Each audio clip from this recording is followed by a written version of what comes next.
Cardboard construction, flange.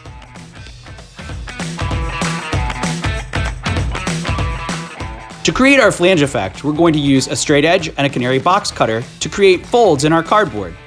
Remember, creating a fold, you're only going to cut partially through your cardboard.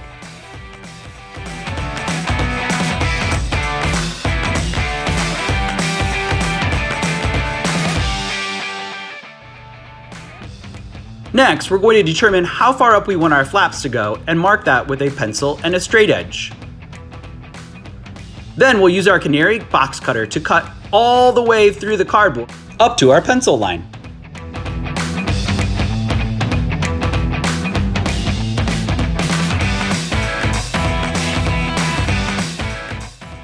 Next, we'll create a fold along our pencil line.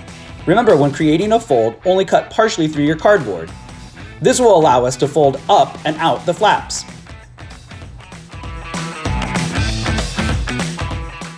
My flange is a rectangular prism.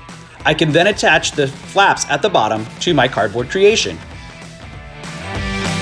I can then use tape to assemble and attach my flange. Remember to conserve resources and only use a small amount of tape. More tape does not always mean better.